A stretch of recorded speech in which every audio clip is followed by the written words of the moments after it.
Gunline. Fire mission coming down, y'all. I'm your host, Lopez, and you're listening to the On the Gunline podcast, where we shoot the shit like we did out in the field, in between those trails, under that motherfucking net.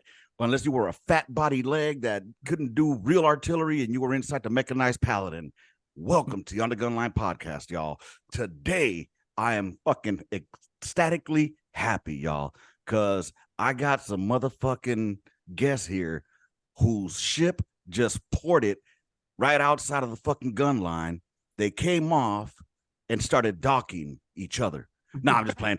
So what I do have it here right now, I have four gentlemen who happen to be sailors, retired sailors. But you know what? I believe in like the whole fucking, once you were in the military, you're always in the military. You know, once a vet, always a vet, all that bullshit. So once a sailor, always a sailor. You know what I'm saying? So with that said, thank you all for being here. I'm going to start off from introducing the host of the Average G.I. Joe podcast. You guys have seen him before here on this show. He's the one that likes to clown on me saying I need sock puppets in order to learn things. So that's Adam. I'm gonna toss it over to you. What is up, my brother? How you doing today?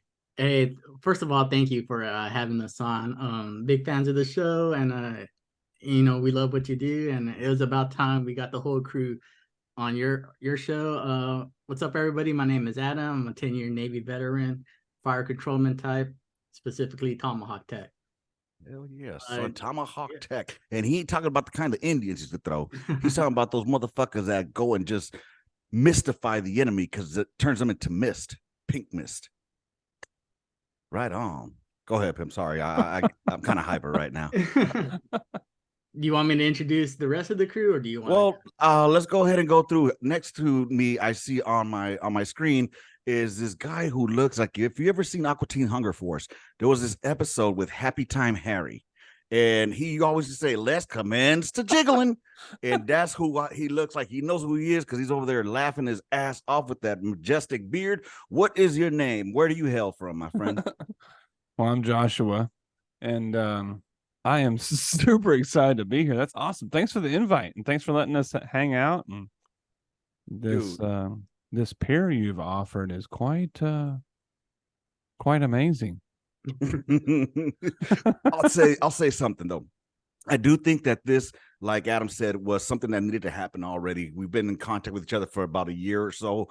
You know what I'm saying? And I think it's one of the greatest things to collab between the branches, as well as, you know, between the brotherhood, to show these motherfuckers that it's not just about branches and separated. We could talk shit to each other and still collab and be righteous. You know what I'm saying? I don't know how to put this shit. Look, I just finished eating, y'all. So my belly is fucking full and I'm full of caffeine. And anyways, with that being said, I'm gonna go down to the lower, and I got the bald-headed man who reminds me of my homeboy named Freight Train, because he just looks like he's gonna run a motherfucker over. What is your name and where do you hail from? What's up, Danny? I'm Andy Mattis. It's an Aegis FC. I'm Donald Cook with Adam and the rest of the guys. Yeah, man, good to be back with you. Yeah, it's been overdue that we do the other side of the coin here with you. So looking forward to it. Hell to the yeah, man. We got to bring it on to the gun line, baby. You know, because we always just hang around, just shoot the shit. And one thing, I mean, I'm sure you guys have this shit out there on your little poop decks or whatever y'all call them, you know, where you guys would hang out and just chill out, like, you know, this little smoke break area and just catch up on the day's end. You know what I mean? So did y'all have something similar to that? Like smoke the deck. Jack Shack? Smoke deck, yeah. Smoke deck. Okay, there you go, a smoke deck. And the man who just spoke right now, the man with the master plan, who's got some beautiful blue eyes. God damn, they're captivating me right now. Holy shit. Look at that. I don't know how y'all could. I know who was getting hit on that boat. So what is your name and where do you hail from? Well, Danny, my name is Joe. And I served on the Donald Cook with these guys too. And I was an Aegis FC. And I am from Kansas. And it's right on. Great to see you again, brother. You're looking good, man. You're looking good. Thank you. High energy, high intensity. I'm digging it, brother. I'm always like this, dog, when I do a podcast, bro. I'm always like this. I don't know why. But today I'm extra happy, dude. I really, really am, because I've been wanting this to happen for a hot minute. So I'm glad that Adam was able to coordinate this all right here and shit. And before we get started, I have a question for all of you. Just real quick. Can't wait. Why are you gay? Cool. It had to come out, bro. I've seen that fucking meme so many times, or that video. It fucking kills me, dog. Right. No, with that, I really truly am thankful that you guys came here, bro. Here and Adam, and I know that there's a lot of effort to come together, like, you know, just make this happen. So again, thank you. If you guys are new to the On the Gunline podcast listening to us, make sure y'all go check out the Average Joe. I always fucking fuck this up. The Average GI Joe podcast with Adam. And when you go to his podcast, what you're gonna do is gonna get a little bit of flavor of what he does. So we're gonna go ahead and do that right now with Adam at this time. Adam, you said you have something for some little content for us to play around with today. What you got for us here? Yeah, on the Gunline, baby? So recently on our episode, we've been ranking a bunch of different aspects in regards to the military life. And first I want to start off with Joe. Joe, you listening? Can you tell the audience what gi dunk is?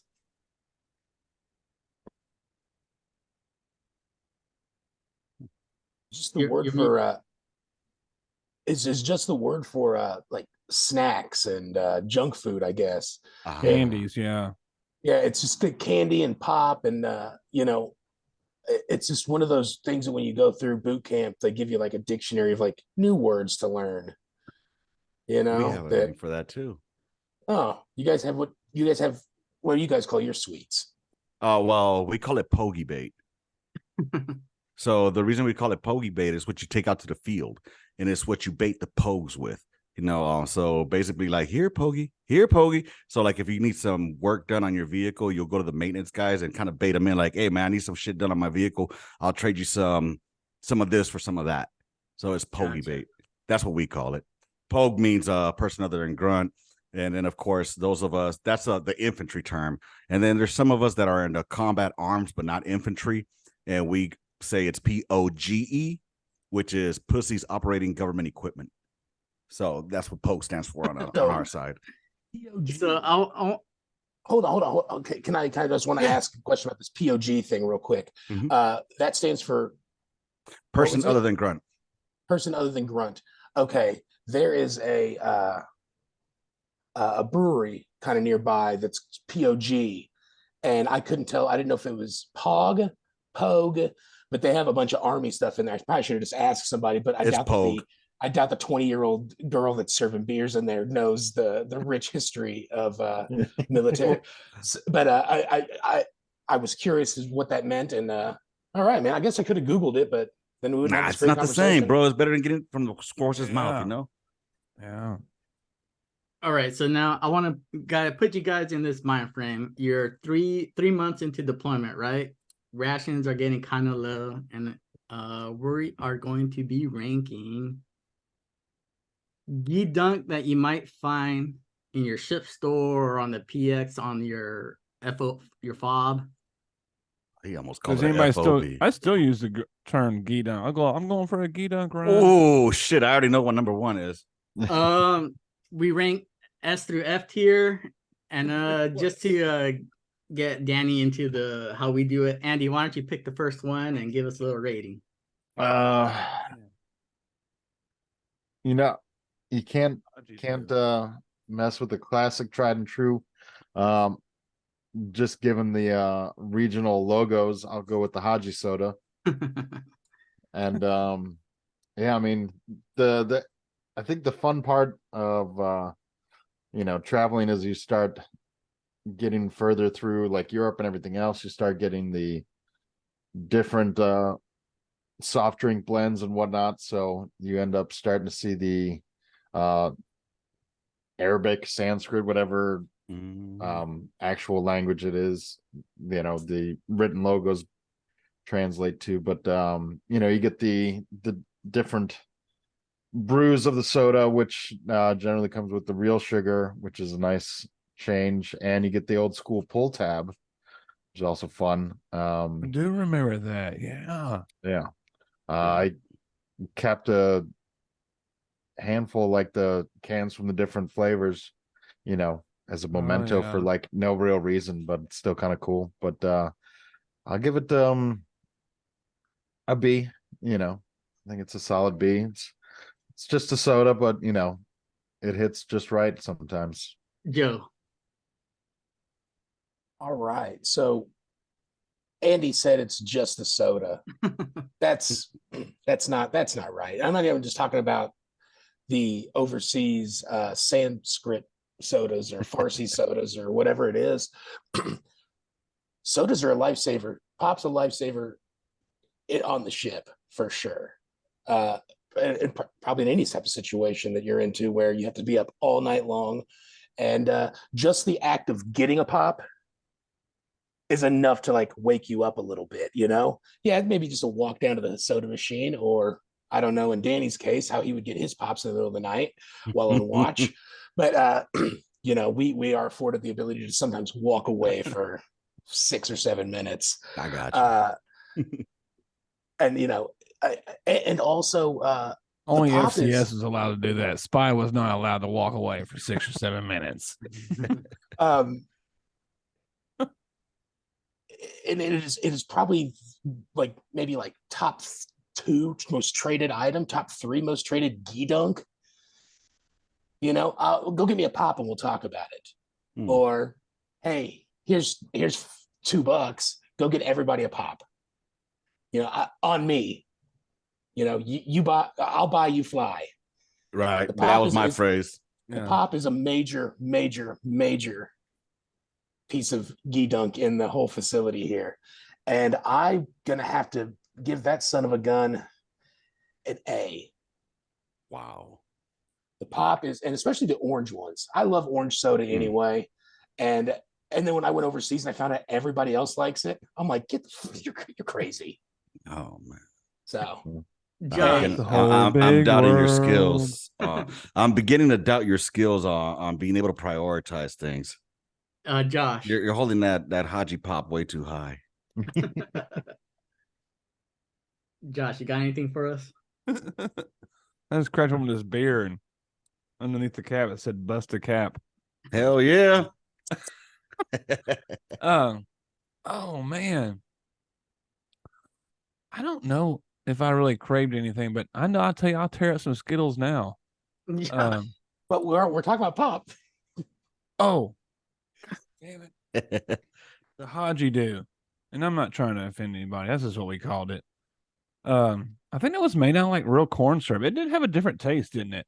Remember the Mountain Dew? There was a Mountain Dew version, Sugar. and it was definitely different.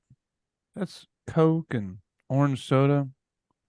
Yeah, I never was a big soda pop drinker. I mean, I liked it, and I'd always go, you know, anybody offered to buy. There was a lot of people that would always offer to buy the soda pops. I don't know. Joe was giving me a dirty look, like I drank no shit in sodas pop, or dude. something. But now I only drink pop with whiskey in it now. So, Josh, what's your rating?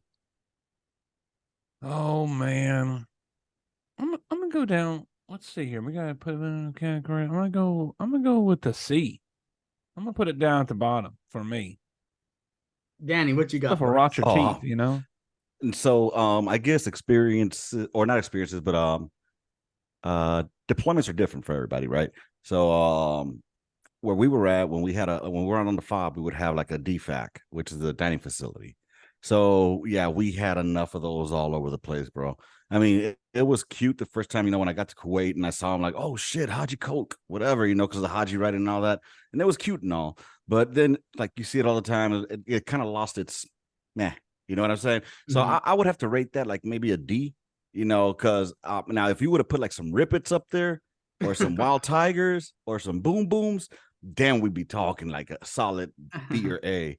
But it's just, I think that they were too abundant all over the place, you know, and it really, I don't know, man. It just, it's just soda. I mean, that's just me though. That's just I give it a solid D. All right. And as far as for me, like, yeah, to me, this reminds me you're like well into deployment. Stores is getting pretty low. You're having a bad time. And with all that being said, I give it a C. And I think that puts us generally right about at a C. Hey, Danny, why don't you pick the next G-Dunk? Oh, yeah. I'll tell you straight up right now. It's going to have a solid S. I'm guessing that's superior, right? Is that what the S stands for? I guess so. I don't know what the S stands for, but I'm seeing it's above A, so I'm assuming it's better than A, right? Yeah. All right, so that's going to be the pack of Newports. So Oh, yeah. here's the thing about the Newports. Not only, if you ever had a nicotine fit, you know how good it feels to have a cigarette. However, they can also be traded for bunches of sodas, bunches of Skittles, bunches of M&Ms.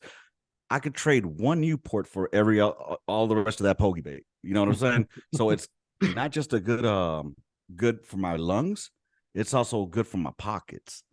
You know, so I think that it's good as it holds its value in money. And anybody that's been deployed into the other worlds know that if you run out of cigarettes and you got to smoke those Haji cigarettes, I don't know how many of y'all ever went to Iraq or Baghdad or anywhere, but they used to have these motherfuckers called Miamis, bro. Those things tasted like burnt camel hair. All right. And the nearest thing we got to Newports were Royales. And Royales, bro, it was $5 a carton, bro. So we would stack up on those because we couldn't get Newports unless we went to the PX. So yeah, Newports definitely, because I got a pack of Newports in my house right here with me right now. I think awesome. are the number ones for me, or solid above A. It's gonna be an S right there for me. Andy, To the top. I mean, I guess I'll reference it from, when we deployed. I mean, I was a very casual social smoker, so like rarely did I, have to worry about having cigarettes or anything like that. But yeah, I mean, Danny definitely brings up the good point of like, whether it's a Newport or a regular, whatever your brand was, cigarette, you can definitely do some prison trading with a cigarette for whatever you needed in a pinch, like, and for a lot of people too, like if nothing else, that the 5 minutes or whatever to go burn one was just enough of a head clear, from that moment, that it kind of made the difference. So, I mean, plus, like, for us, the smoke deck, that's where all the hot gossip was. That's where the news broke first, essentially too there. So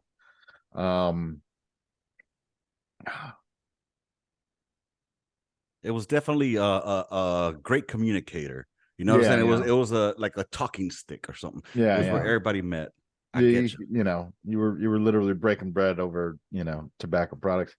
Though I'm not a proponent of it, I would for its utility, I'll rate it an A.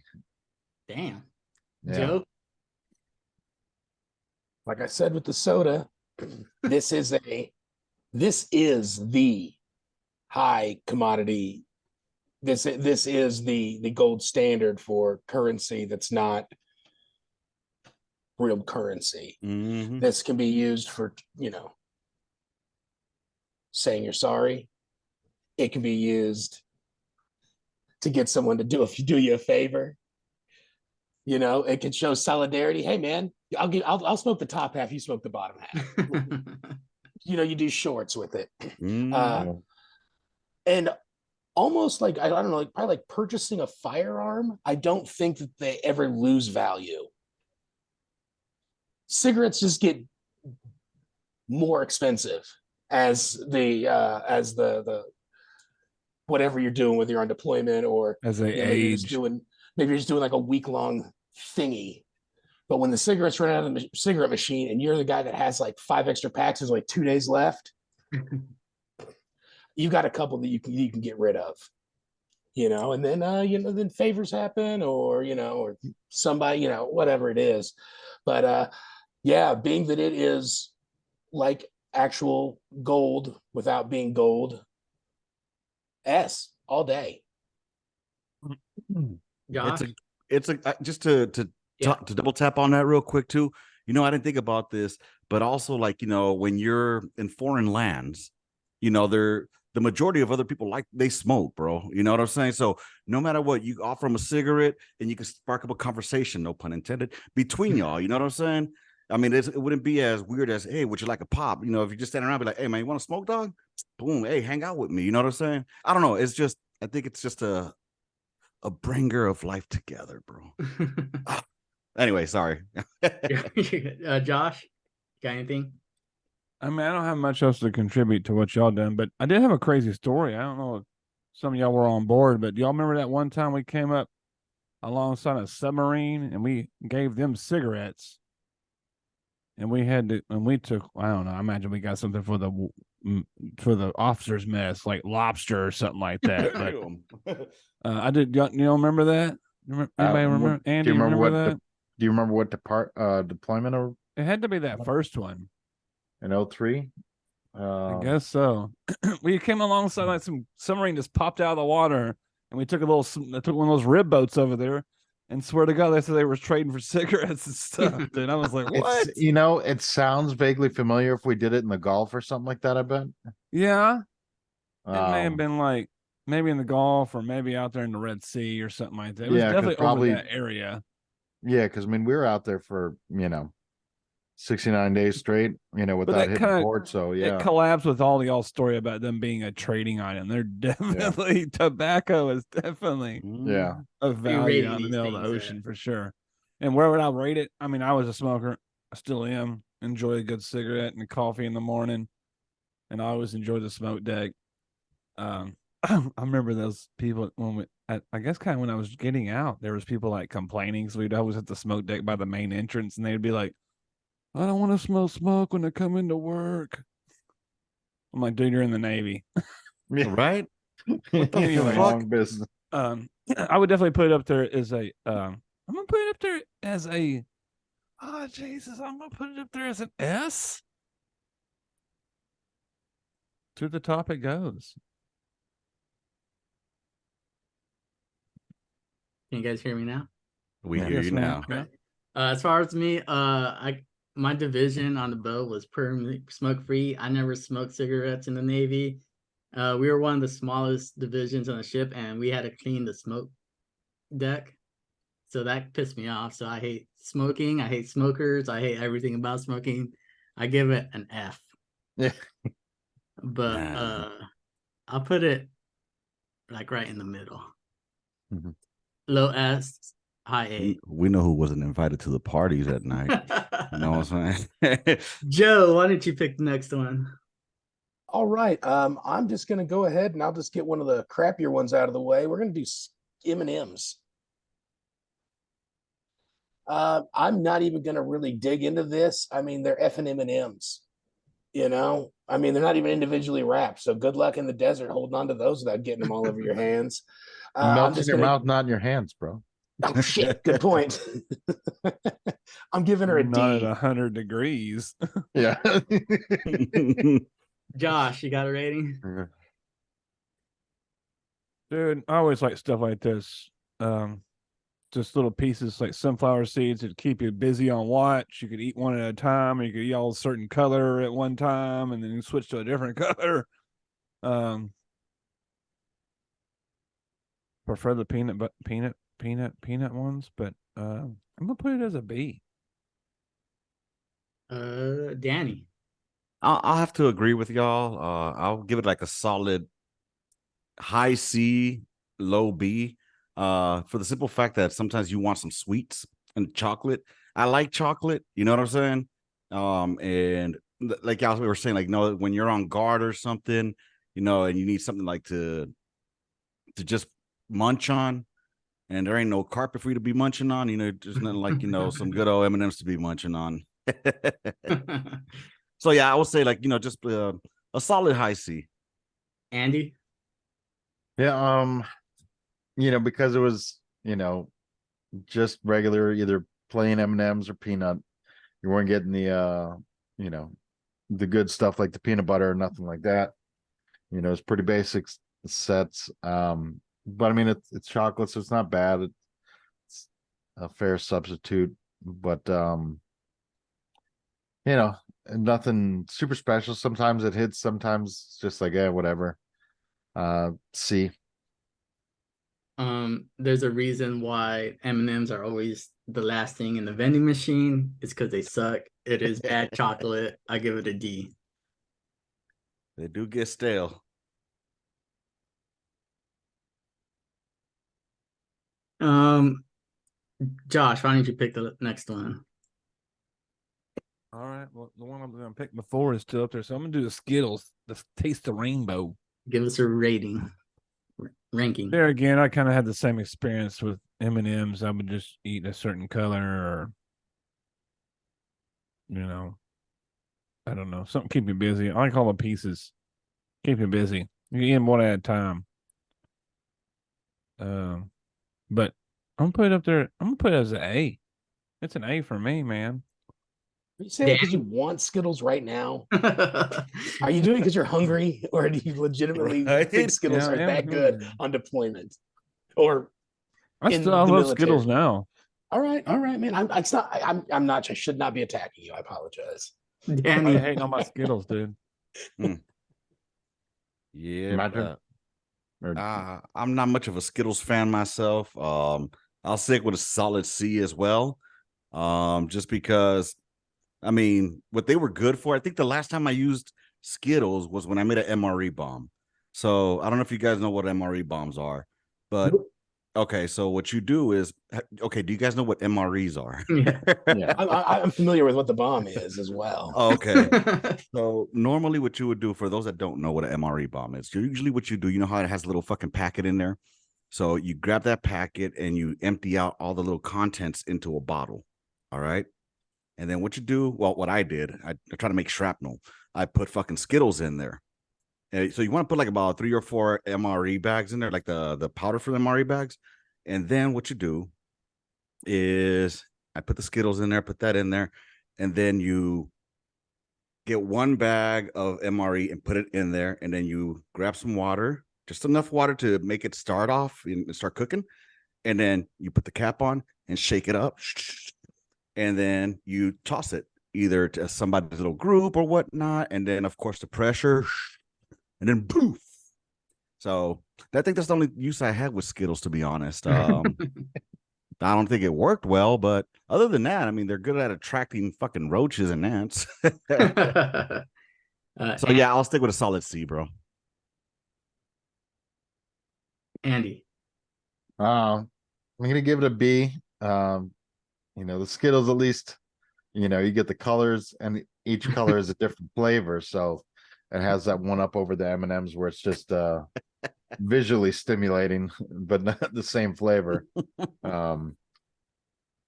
Yeah, I mean, it's something a little different sometimes. Like, you either get like sick of being on a chocolate binge or something, or I don't know. Sometimes just it's different, I guess. Skittles is fun to share. You can pawn off the colors you don't like to your friend or whatever. Those kind of things. So yeah, I'll go a B. And Joe. Give it that A. You want to give it that A. I can't do it. I can't give it an A. I gotta go with a D. I mean, I'll eat Skittles, bro. It's fine, but it wasn't like something I was searching after. Right. Yeah, nah, I don't need Skittles in my life. For all my gunliners out there, they got pretty happy when they saw that Skittles rainbow. I'm just gonna say that. I saw their eyes perk up and a couple of flags start waving behind them because of that flag, though. In reality, Skittles suck as well, but they're only slightly better than M&Ms. I give it a C. I'm gonna bring over a couple noodles. Mid-watch, you're tired as hell. Someone comes in, they open up their cup of noodles out of the microwave. I think it's the best smelling thing. I could live off a cup of noodles to this day. And my wife is a professional chef. It's S tier for me. Yeah.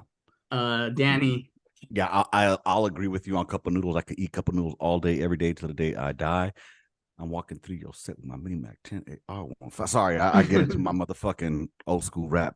Yeah, a cup of noodles, bro, all day, every day. Honestly, throw some motherfucking tapatio on that shit or some Cholula on there, especially the shrimp flavor cup of noodles. That's my shit. So I give that a solid S. And just some quick shit out there. Did y'all know that it's cup noodles? It's never been cup of noodles. Oh shoot! Did y'all know that Mandela effect? Because I remember it as cup of noodles. So same. I just said it, introduced it like that. Yeah. And you read it. I mean, I know. it's still saw what you wanted to see. Fucking Mandela effects, That's y'all. crazy, man. Andy? Yeah, I mean it's cup noodles. It's the Marshawn instant lunch or whatever. You know, it's not bad. It's a good alternative when you've had too many PB&Js or, you know, sick of the salad bar or something because you're not feeling whatever the actual meal is that day, or for mid-rats or something. They're cheap. It's easy. But you know, it wasn't really ever doing it for me. Like I get a hankering for one of those, like, I don't know, quarterly. Maybe at that, you know, so like I'm gonna give it a C. Disrespectful. Yeah. Bro, you could always fuck around, go prison style and make a spread, bro. You know, get the motherfucking cup of noodles at the fucking the teriyaki that's right there with some fucking some Skittles in there. Mix it all up. You got yourself a spread, bro. Joe. I really could eat these all the time. That and just regular old ramen. I mean, the same thing. But you're right. That smell when somebody cooks that just super salty broth. Sodium. I like just chicken broth too, in a like bouillon cube in the hot water. I'm telling you, Danny, it's a bouillon cube. It's just basically exactly what they put in cup of noodles to make it taste like. No, they take a whole water. chicken, they squeeze it down in the cube, and then you put that in the water, and it, like, you know. I'm gonna have to fucking Google that shit. Thanks. Yeah, bouillon cube, man. And they're delicious. But it's just broth. And yet for this, a cup of noodles goes A all day. It's got to be an A. I mean, it is something great in a pinch. It's still good to this day. It was good before I was in the Navy, during and after. So it's got staying power. How would we cook this? Do you remember when we use a microwave, but we have hot water on tap? You had a hot water tapper that was next to the coffee. The coffee maker or whatever. Yeah. Josh, what's your ranking? I'm gonna go with A2, man. I'm trying to remember some of my experience with cup noodles, but can't even say that shit right. It just doesn't roll off the tongue, bro. Yeah. And but it was definitely something, you know, something I ate quite often from I can remember. I guarantee you that Josh, Joe, and Andrew. Oh, I'm sorry. Go ahead. For all the hard watch standing that I would do, you know. It's also one of those things that I never felt like I never really asked my parents for a lot of stuff or like people for like stuff when I was, you know, like care packages or whatever.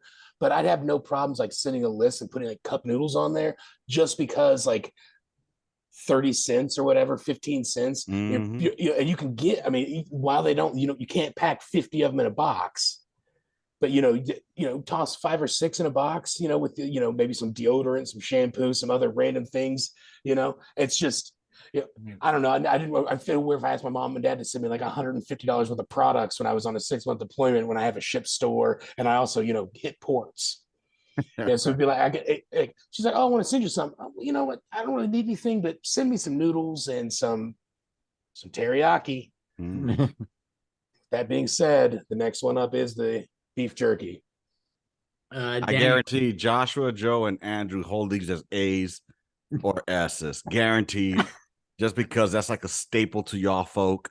You know, that's whiskey Papa Sierra stuff right there. If y'all don't know what that means, I'll tell y'all later. But honestly, like I didn't even know what beef jerky was until I joined the military, bro. Oh wow. And you ever been to a gas station? Do what? Have you ever been to a gas station before? Nah. In my neighborhood, we don't have that stuff, man. Oh, not where I grew what up is at. Teriyaki? That's I mean teriyaki. We had teriyaki chicken at the Chinese store, you know, the Chinese food place, but not no jerky.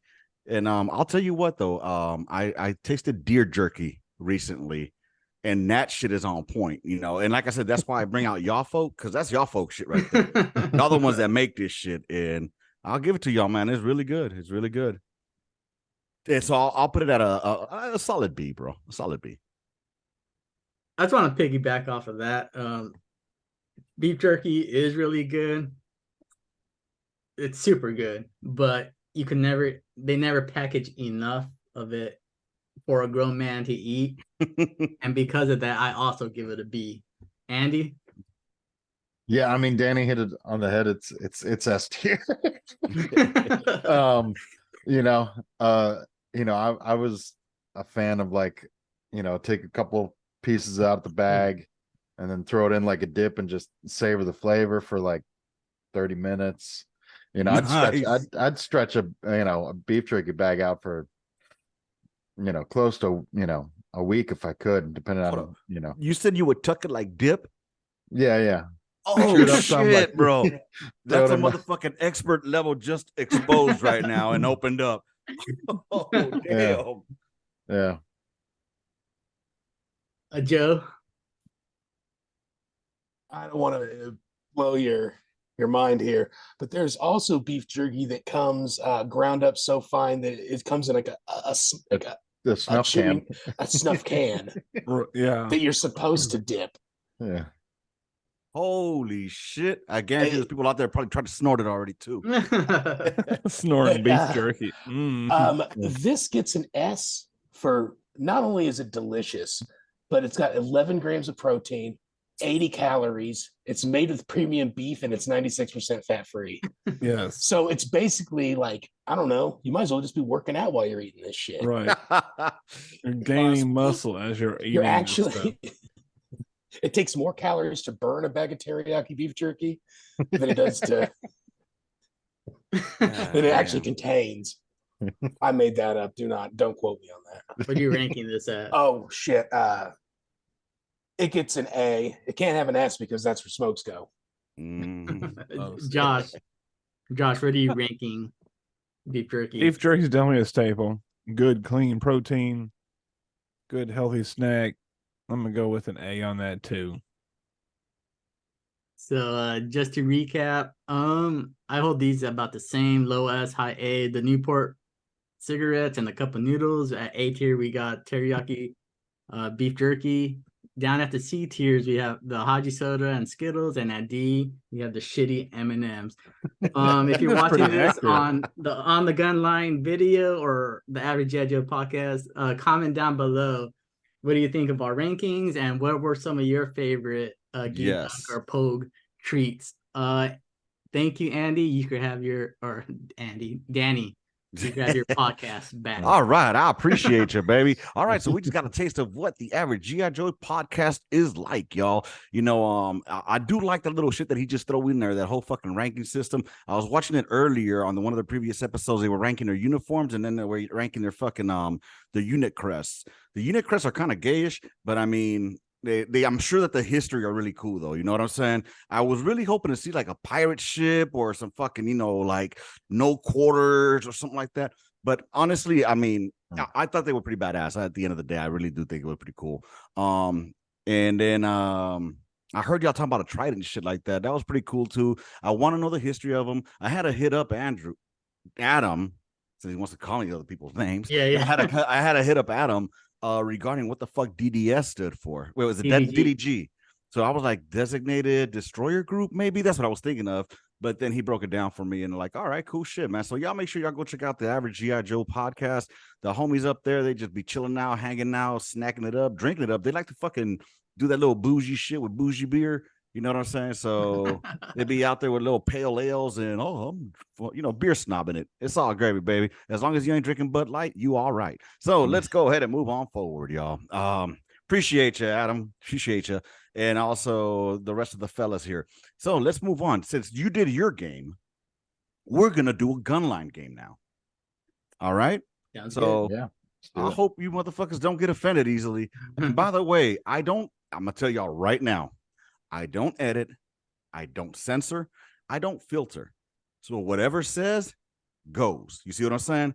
So Raw, baby. if you said it, it got sent. Now, if y'all don't want it to get sent, then y'all let me know. Like, hey, man, I don't think we do it. So either all of it goes or none of it goes. That's just how I roll, because I don't like to fucking cheapen the experience of motherfuckers hanging out together. We are supposed to be ourselves. You know what I'm saying? So with that being said, out on the gun line, one of the biggest questions we always ask ourselves is, if you could suck your own dick, would you do it? Start with you, Adam. I'll just say no. Damn. How about you, Josh? Just on the side topic, does anybody notice that this motherfucker's beard looks like an upside down motherfucking Mrs. Frankenstein or Frankenstein's wife?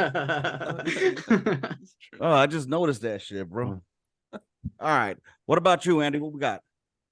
Yeah, you know, in the inception of the idea, like, yeah, it'd be great, but at the same time, you know where your dick's been, so I'm gonna say no.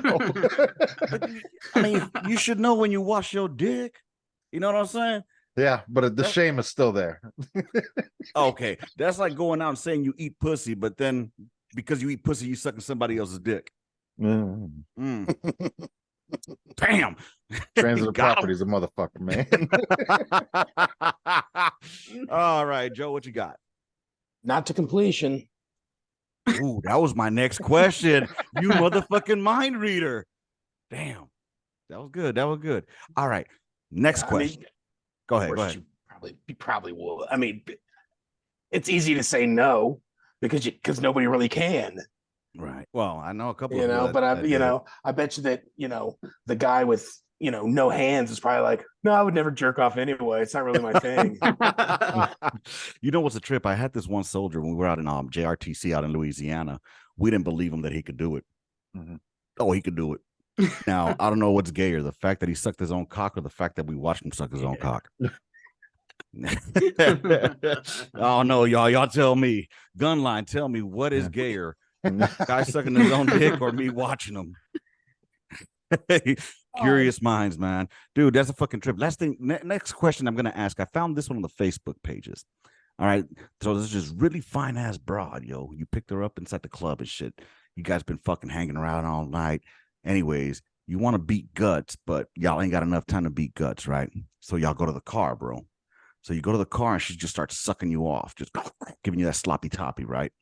Now she's getting ready to fucking bust, bro. She's like fucking 3 pumps away from a fucking, 3 salt and pepper shakers going from you busting a nut. And she stops and says, "Hey, by the way, I was born a dude." What's your first reaction there, beard man? Are you letting it fucking finish or are you going to just fucking stop?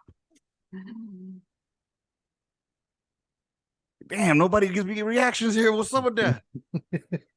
The man with the beard. Oh, if man. you're on the clip, I don't know. I'd like to say that I was strong enough.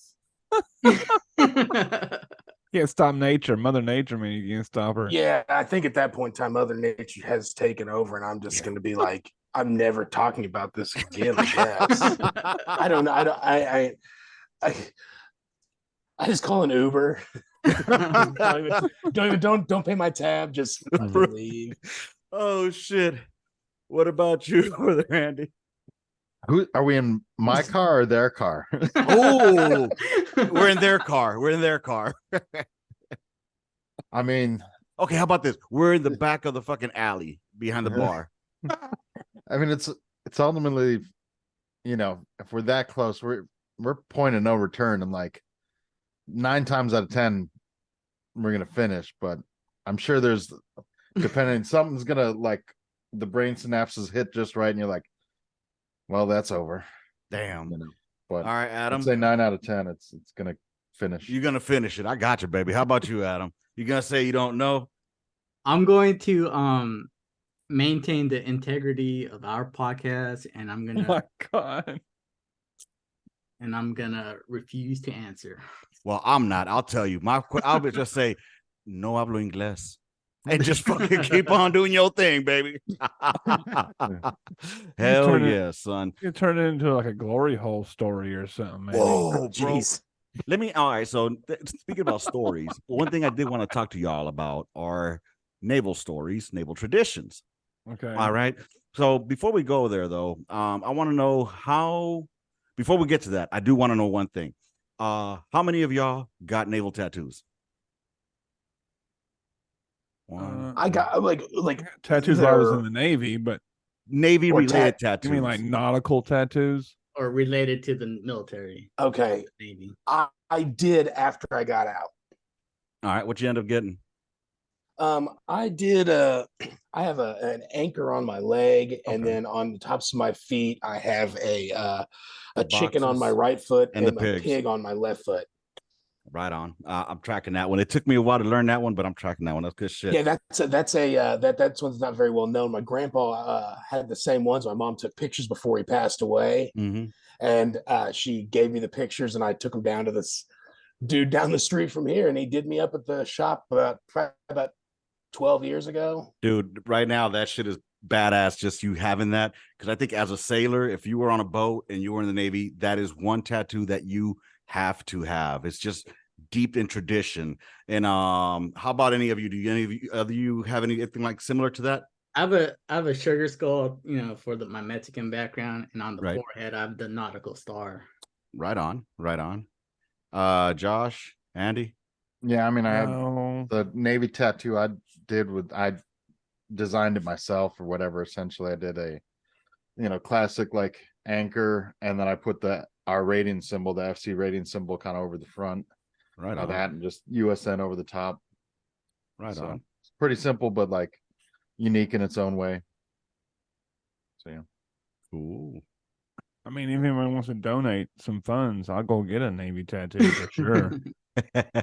They're so expensive these days. Man, Yeah, I live in a college town too, so they're like real popular, and we got like 6 or 8 tattoo parlors in town. So, oh my god, dude.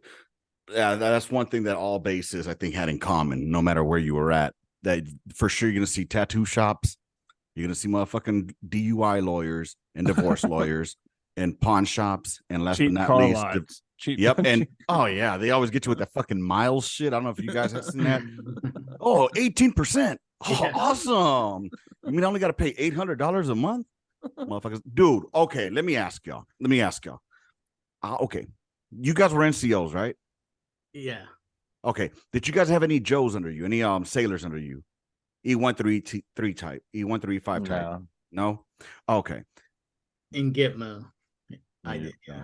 Okay. Oh, so you probably didn't have, but okay. So for example, I had a dumbass private who went after we got back from deployment, used his money to buy like this fucking Super Duty Ford fucking F-250 or whatever the fuck it is. And he was so excited. Chief, I'm going to go buy this.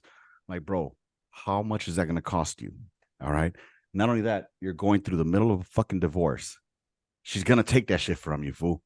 He didn't fucking, no, Chief, no, she won't. She told me she wouldn't. Oh, she got it.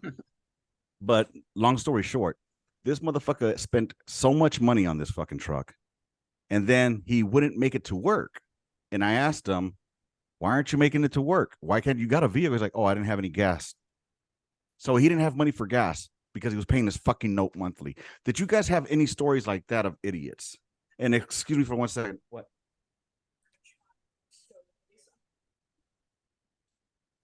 No, you're not getting an iPad today. You get it tomorrow. Bye, nigga. Do not call me that, you crusty old. Close the door. All right, so y'all, as y'all can see, oh shit, what's this? Oh, I see motherfuckers typing over here. Man, y'all be doing too much on. Y'all killing me. Who? A lot of irons in the fire, man. Oh, I do have a similar story like that. I was not in charge of anybody by any stretch of the imagination. But a buddy of mine, Jason, was he was one of those dudes that I'm in the Navy, but I'm also grinding like a second job. okay. And he was like at one point in time, he was a manager at a fast food restaurant. But they had it worked out, where he only worked like 3 or 4 days a week or something. But anyway, he worked at a car dealership, and so he I don't know how many cars he sold a month or even what's a good number, but he did this for like at least 6 months to a year.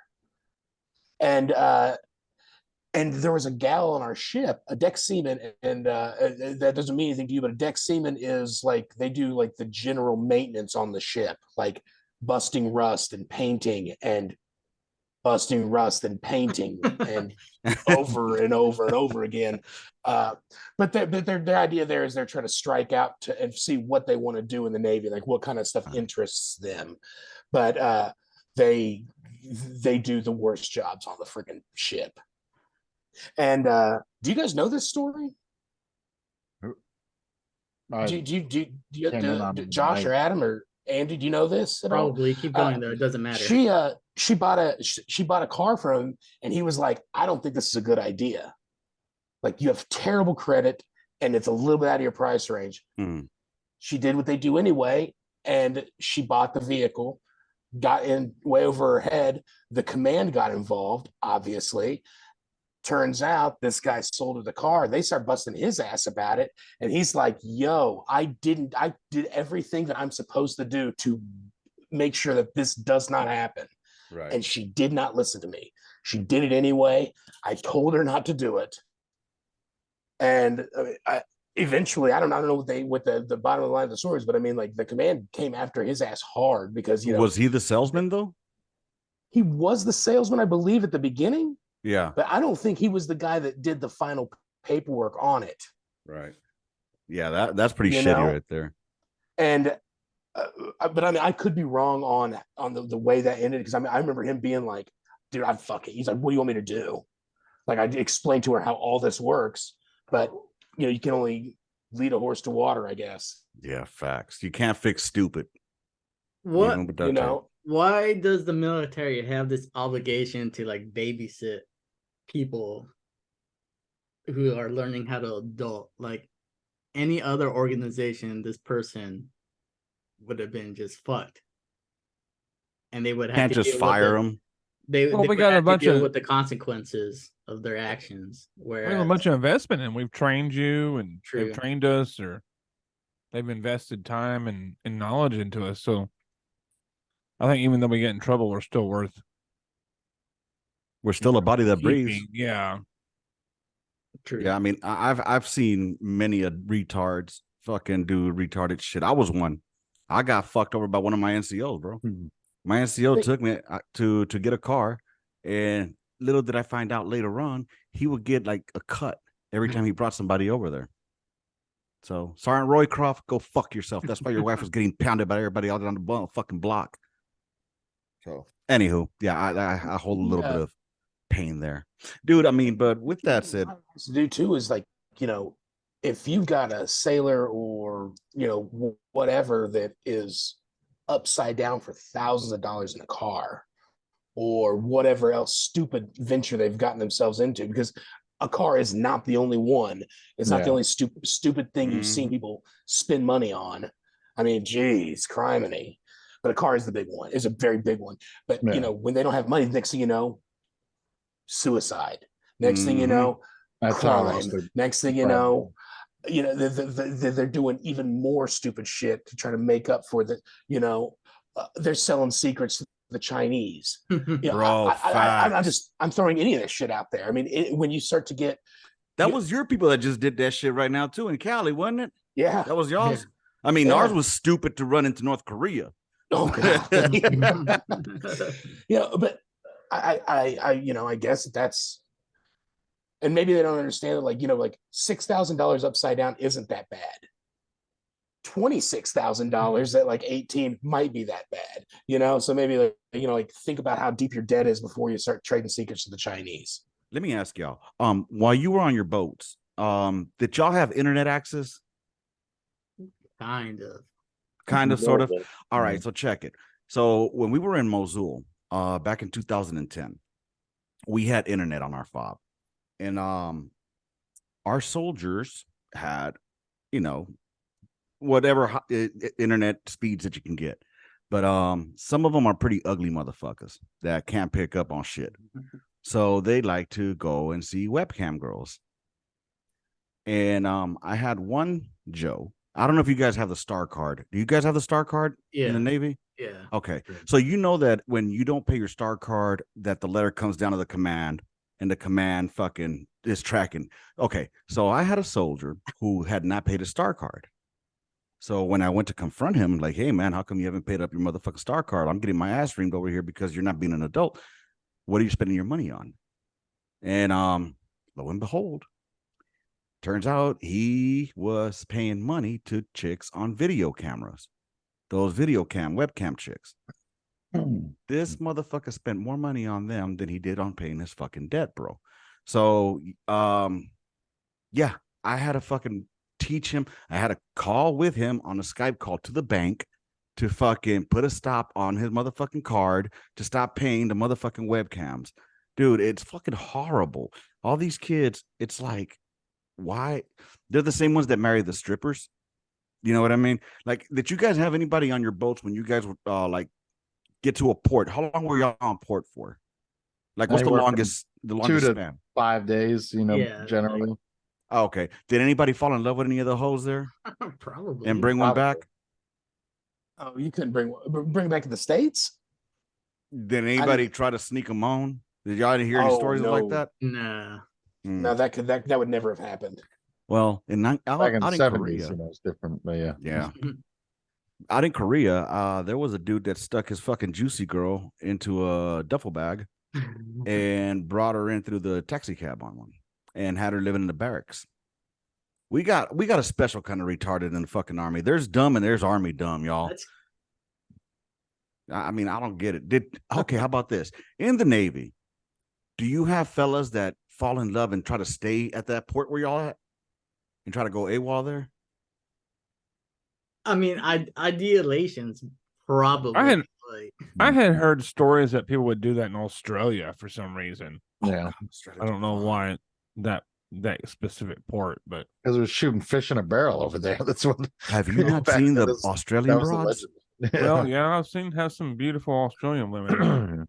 Bro, I'm in Baghdad, 2006. On our compound, we have an Australian contingent, I think it's called. Well, we had some motherfucking Australians on there, and their fucking broads are fucking gorgeous, bro. And so I'm talking to this one motherfucker, I'm like, damn, man, do all Australian broads look like that? He's like, oh no, these are the ugly ones. Some of them are beautiful.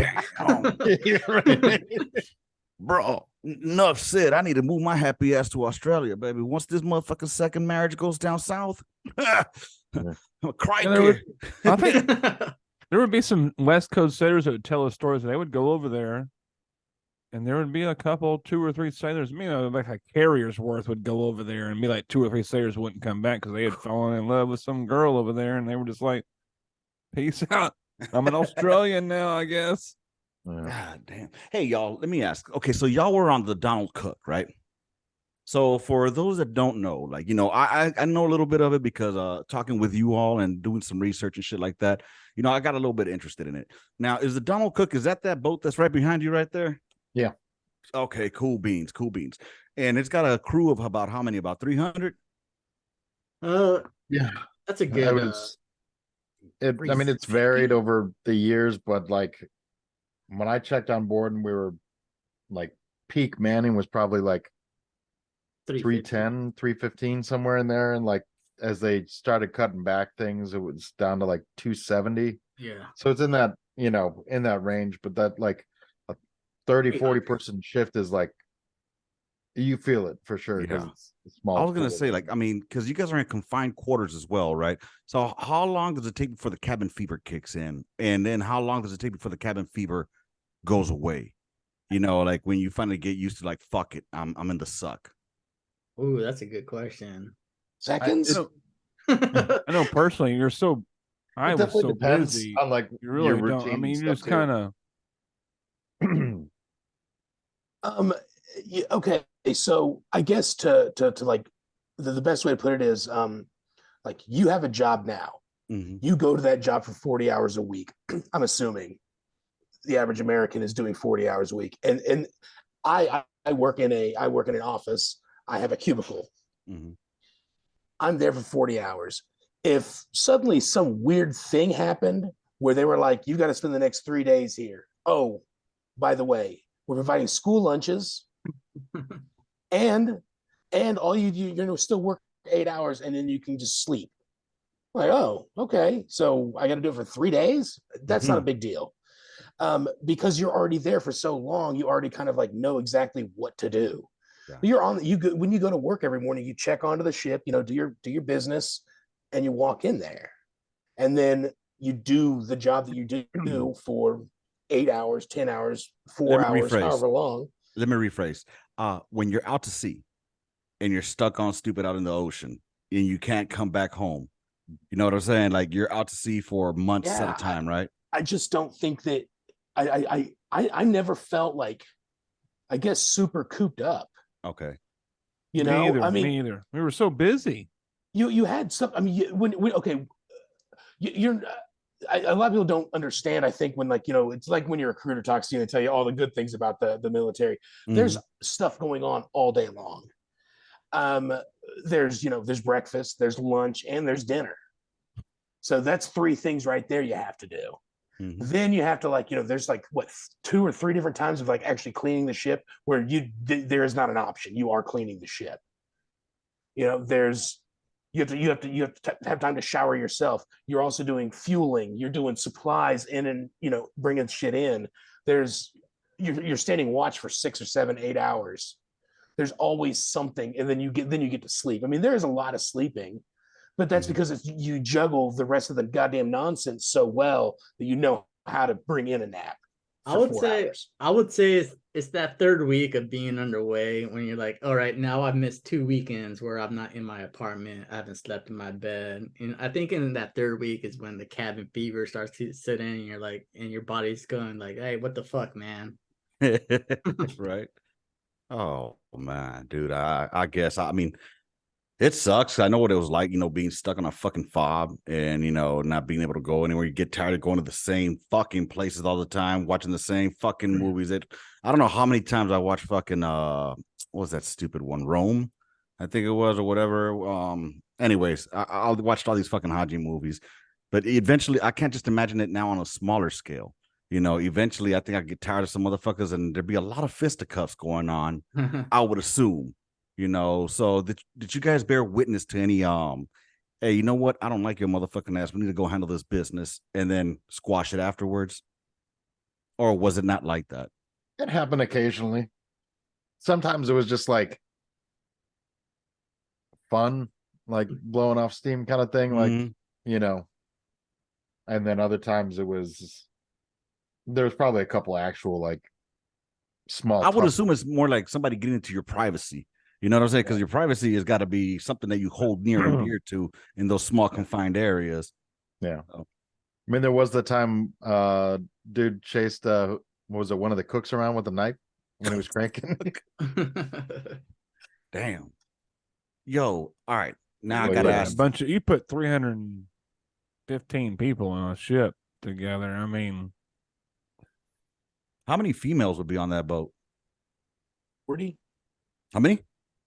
Probably about 40. Yeah. We would have both officers and enlisted females, actually. Still going down. It was going down. Let's be real. That shit was happening. Supposedly some of that stuff went down. I'm not sure how privy of the information I was. Supposedly some of that was going down. Wasn't there a chief that got caught doing that kind of nonsense? Yeah, and a captain of our ship getting caught doing some of that nonsense. Oh yeah, well yeah, of course. When they remove a captain of a ship, dude, it's a big fucking deal. It makes the Navy Times. It makes fucking CNN. I'll tell you that. Yeah, so, bro. Like I said, they put a bunch of adults. It makes whatever news my grandpa was in a watching confined at 85 space. years old. Somebody's getting their vagina penetrated. Oh yeah, I guarantee it. You know what I mean? Either tongue punched or fucking penetrated. I don't know, but it's getting it. It's just I don't know it, but yeah, they don't like that. They don't like that stuff for sure. Yeah, motherfuckers be creeping out there too on deployment.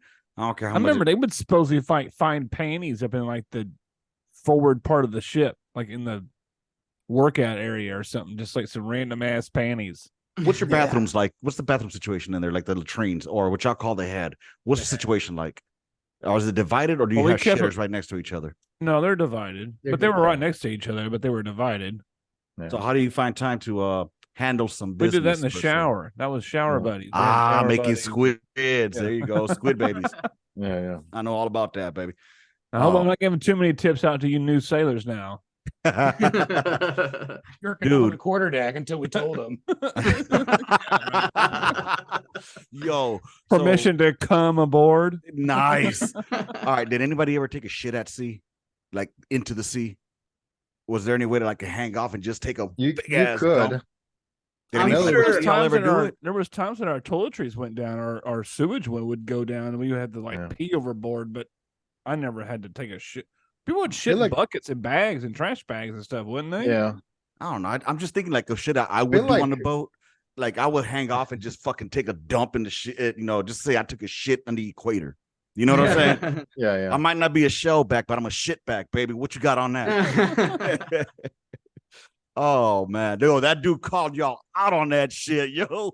That dude called all of y'all out. Y'all got your show back? No, shut the fuck up. Oh, yeah. He had me dying, yo. That was a cool one, man. Hey, dude, damn, I'm running out of questions here, bro. I don't know what. Oh, let's do a little bit of Oh, what was I gonna go with this? I know I wanted to do some Navy shit. Tattoos we talked about. Naval traditions. Any naval traditions that you hold still from when you got out, like anything that you I don't know, that doesn't count. Help me here, Adam. I'm losing it. I'll tell you what I do. I What's still that? do that I learned in the Navy. Every time I get done washing my hands, I always take a towel and clean the sink off. It doesn't matter if I'm at my house. Really? If I'm at someone else's house, if I'm at fucking McDonald's, if I'm at work and there's already a shit ton of water on it, I clean it all off, Hell yeah. all of it. And I don't. That must and have been it's all that because bourbon cleaners you did for like it was months in a all that. row. Well, you know how gross it is when you're on the ship and there's so much water on the counter, on the sink. You're trying to brush your teeth or wash your own hands, and like dirty water's like sloshing all over. You know, and so I always cleaned up after myself, so I would never be like, I could never look at the mess and be like, I helped make that. I always and I still like. I mean, I'll take the hand towel. I wipe this, not the inside of the sink, just the counter. You know, because there's always drips. Do you align your gig line when you tuck in your shirt? I do. Mhm. I do. I still do. I always make sure I gig it up. How many uniforms do you motherfuckers have? Because I know y'all So y'all many. did one. Yeah, but you only So wear what, many. 1 or 2? Pretty Basically. much, yeah. And you guys have to pay for all those uniforms, right? Yeah. Yes. And Fuck maintain that, them, dude. keep them up to date on your ranking and everything. If you could go back to before you enlisted into the Navy, Adam, what would be some advice that you would give yourself, or like some words of wisdom that you would give yourself prior to joining? I would say that you're smarter than you are, and that the Navy does a good job of how do I put this? Like not your leadership, but like the E5s, E6s below. They want to get the job done so fast so they could get the fuck out of there that they'll carry you along through like maintenance and this and that without actually showing you how to do stuff. I would tell myself to like slow down and just ask a shit ton of questions. See that? I think that's across all branches too. You know, motherfuckers will teach you how to, not even teach you how to do it, just tell you do this, but not tell you the reasoning behind it. Yeah. And that way you could teach someone else. So, Or they'll do the job for you without showing it, and here, just sign it off, oh no. Fuck that. I did my time. I just fuck no. Anyway, I hear what you're saying. What about you, Joe? What you think? Tell myself before I went to boot camp, if I had time, should I probably go back and be like, hey man, boot camp's not gonna be that rough. And also on top of that, everything that you're about to embark on is designed so really dumb people can do everything. You don't need to be the smartest guy or the fastest guy or the strongest guy, because it's not designed to weed out anyone that's not the strongest, the fastest, or the smartest. So don't don't stress out about that kind of nonsense. This isn't designed to set you up to fail. Right. They want everybody to succeed. So losing your mind and getting super anxiety over a fucking test in FCA school or whatever else kind of nonsense is coming up, it's really not that big a deal, man. You're going to do fine. And also, hey, you're also going to be okay. Everybody kind of likes you already. You don't have any problems making friends. Why would it be any different going to this other place where you don't know anybody? You're going to find friends, man. Facts. I like you already, dog. If we were on a boat, you'd be holding my pocket, baby. Andy, what you got? What would you tell yourself? Really just kind of looking back, like it's cliche, but I would have done more like the college classes or whatever. Like I did one on one of the deployments and it was like easy and I got, through it no problem. But that was like mostly it. I think like I ended up getting like gun shy. I remember back in C school, like I went and took a CLEP test to try and get a college credit, just testing out of a thing. And like, felt like I came out of a rating exam. It was like, this is shit I don't remember. And I'm only, a year out of high school. Like, how was I supposed to know all the, and I think it shied me away for a bit, but, or I was like, I'm not going to have time because I'll be doing something else. But I definitely had the time that if I would have, put in like a couple hours a week on deployment or whatever, I could have done more college stuff and knocked that out. So that's about it, really. Just more of the education. It's funny you mentioned that because that's another one that crosses it all military. Because with our Joes, we try to push that education shit to them. Like, hey, get this done. They try to find excuses all the time. Like, no, I don't have time, motherfucker. I knew people that we were in Iraq, and they were knocking out college courses out there. You know what I mean? And they didn't use none of their GI Bill. All they used was a tuition assistance, and they kept all their GI Bill, bro. So, I mean, you 100% correct on that. But then again, I'm going to play devil's advocate because I'm not a fucking college guy at all. So I suck balls at that. And so, yeah. And I see Josh up there. What will be some advice you give to yourself? That alcohol and titties ain't everything, How dare you say something like that? No. It's the only thing there is. Lies. I guess I told myself more, maybe more to appreciate the process. Yeah. The whole process of becoming a sailor and boot camp and then becoming a spy technician and I guess of being a seagoing sailor and stuff like that. I don't know. I really enjoyed my time there. What is a spy technician? Spy versus spy, black and white characters, fighting. No, that was just the name of our radar. I was the person that operated and maintained that radar. Spy. Yeah, it sounds cool, doesn't it? They always name military shit cool. If Andy moves his head a little bit. When you look at the ship there, you can see like the honeycomb looking. There's like an octagonal looking thing, almost like a right there, elongated stop sign. Right? Yeah. About where he put his finger. There's 4 of those. There's one on each side of the ship. Gotcha. Okay. So instead of the radar actually rotating, it rotated electronically, if that made any sense. Yeah. Like it would shoot stuff out of those different sides. Yeah. Rotating. Like I'm picking up what you're putting down. Okay. Right. And Andy, what did you do? I worked on the computer systems for like that radar and like the command and controls systems and stuff like that. So like all the stuff that my radar would track and he would record. Some of his machines would record that data. Okay. And then what would you do over there? Oh, Jody. I worked on the satellite dish looking deals on the ships.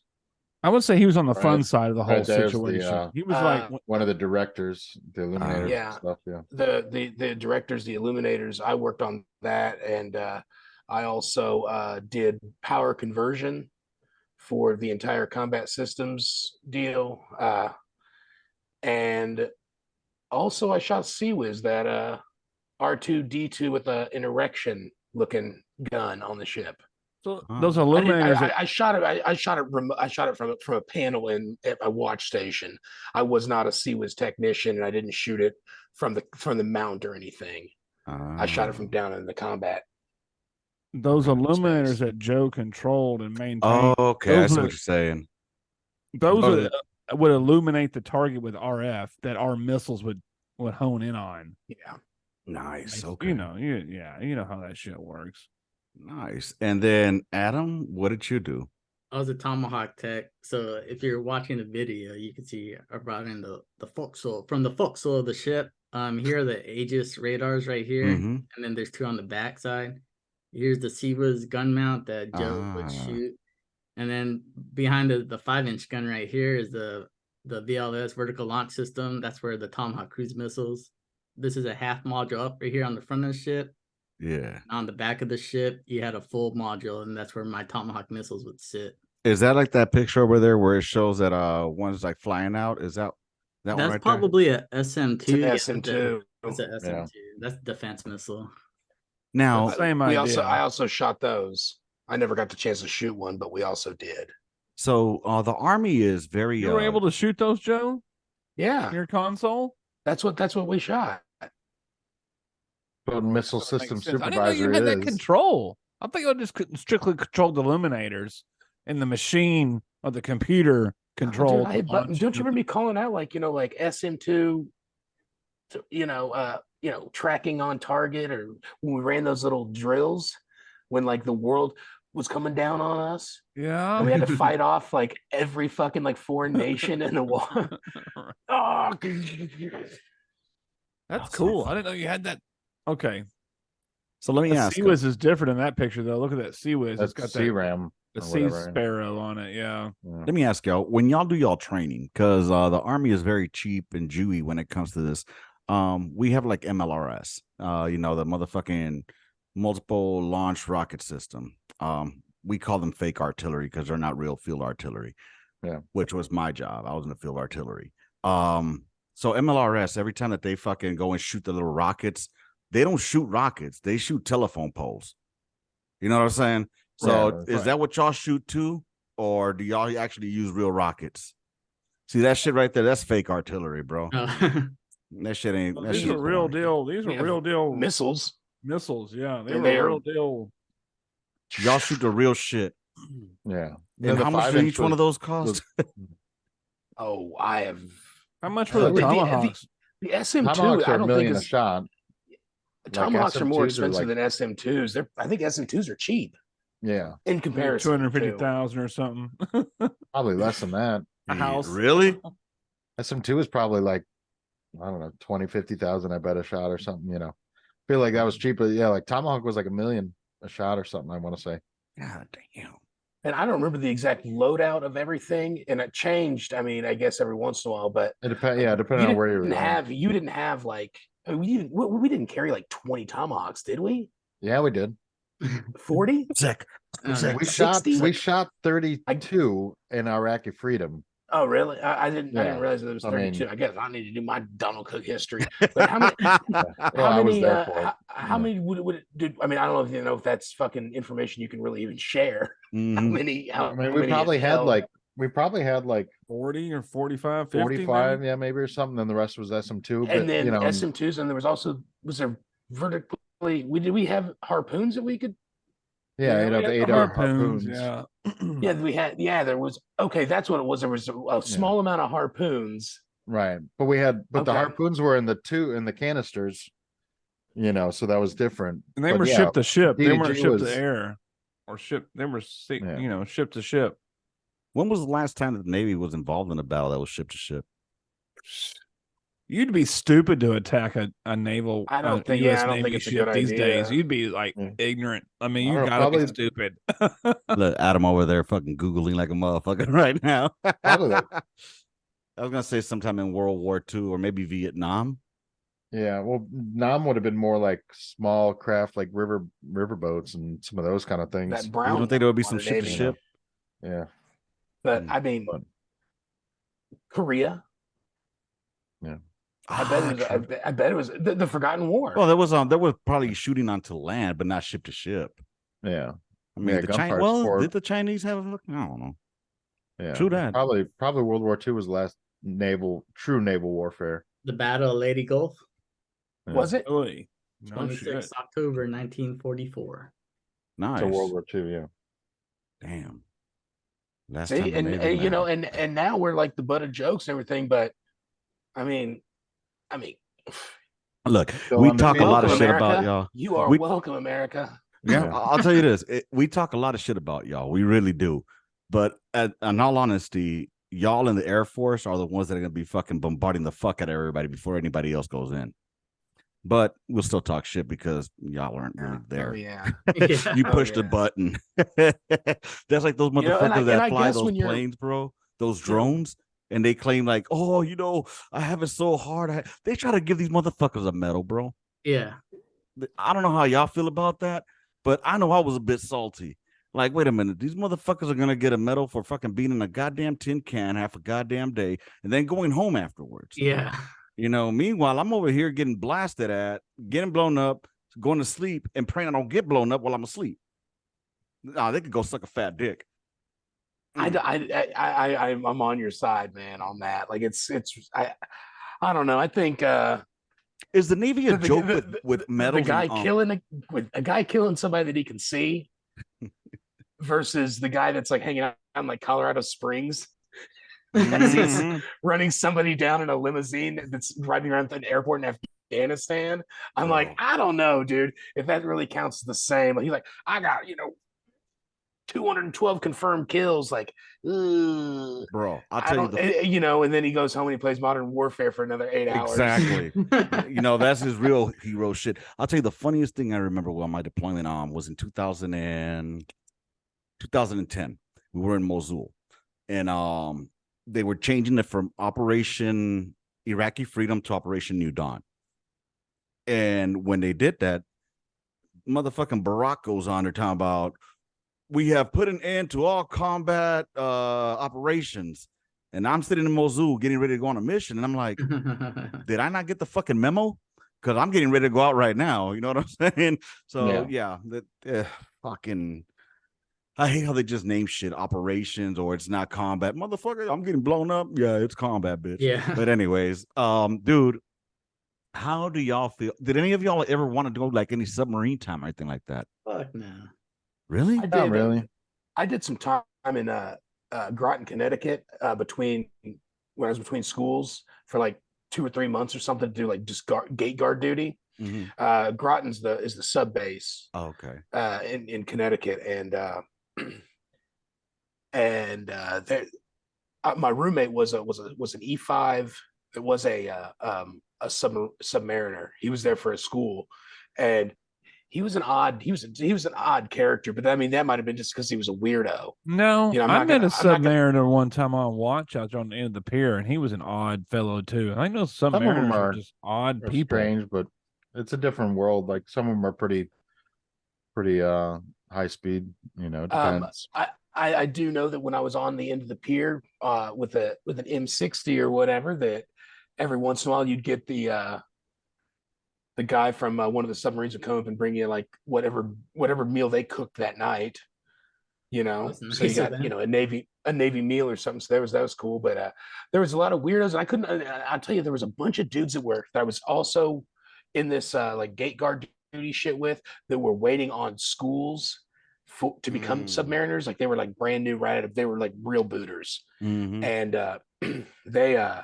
a bunch of these dudes were like 6'2", 6'3", 6'4", and I'm like, geez, you'd have a hard enough time on a regular size ship, but on a submarine, I mean, be hunched over the whole time. That'd be. I don't think I would want to do that too much, just mostly because it's like the recycled everything I think you have to deal with for like weeks at a time. They don't. Did you get to go on a sub, Joe? Like, did you get to go on a sub? I never did get a chance to go and like look at one.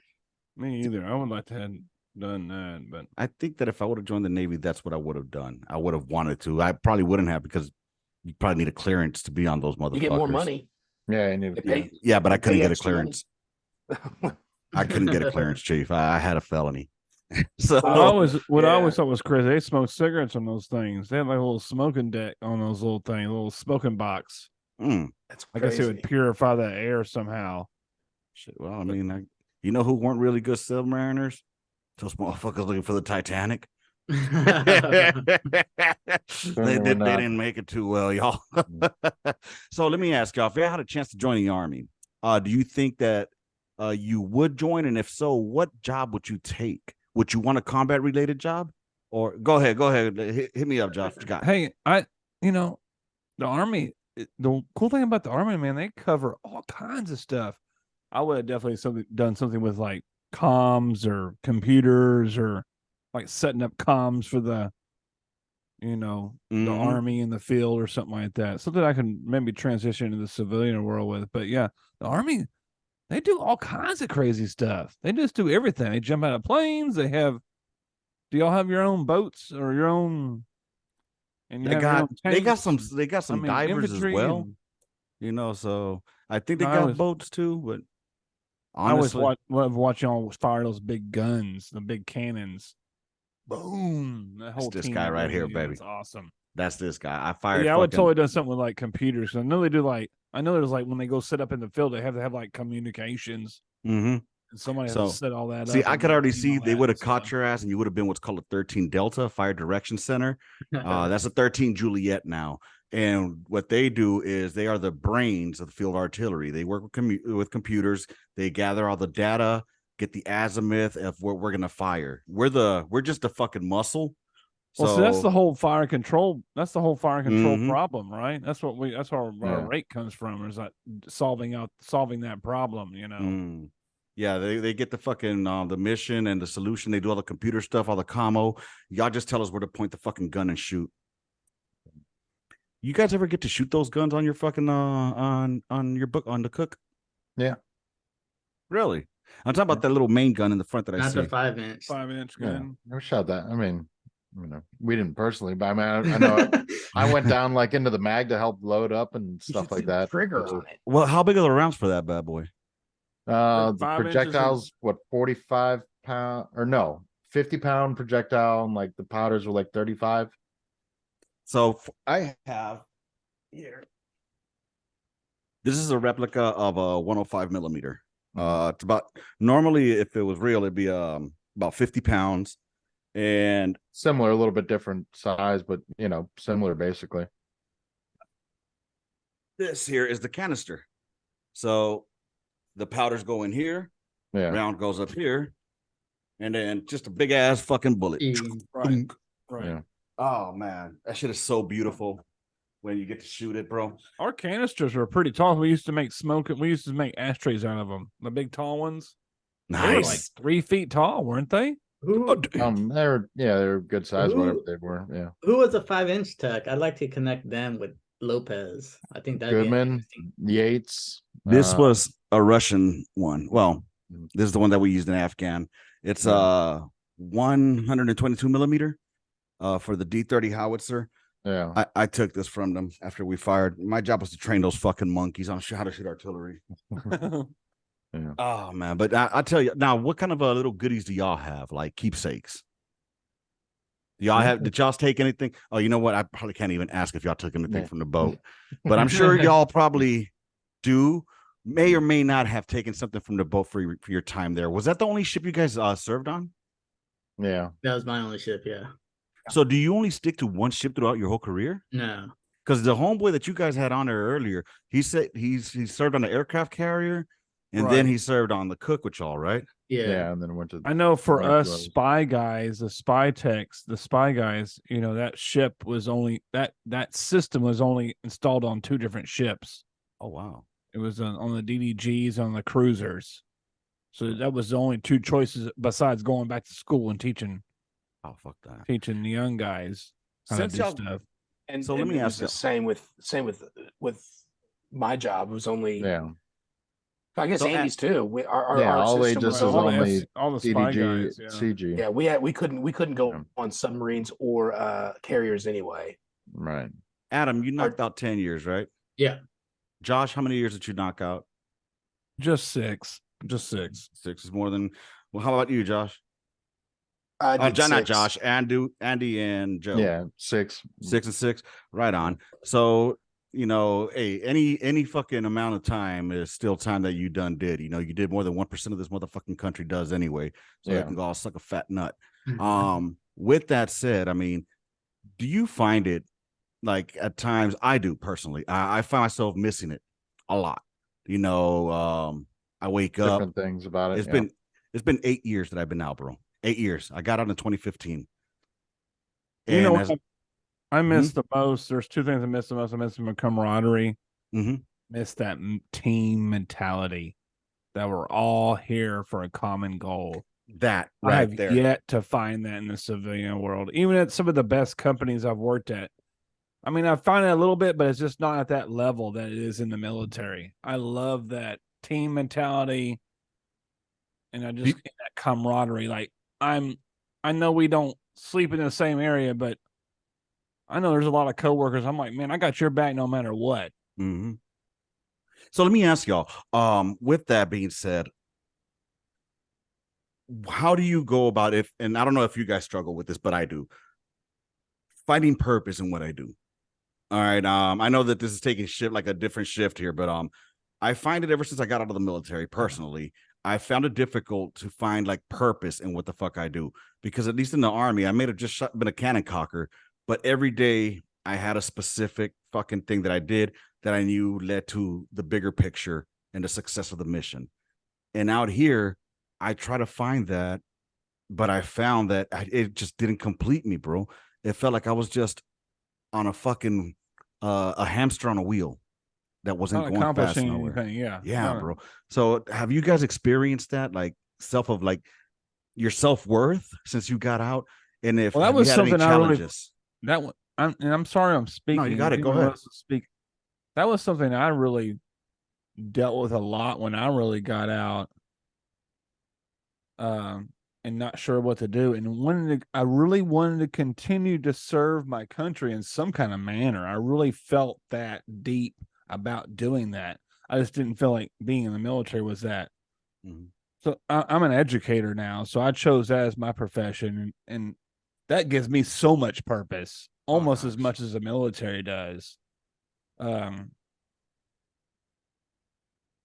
Unfortunately, I don't think a lot of those jobs are out there in the civilian world. You really have to kind of find them.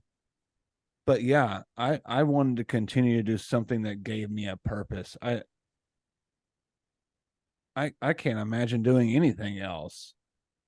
I think because you can relate the two, being that you're able to fucking still contribute, and teach. One thing as an NCO that I did. I mean, these young people are going to be our leaders the next, exactly, in the next 20 years. So, how about you, Adam?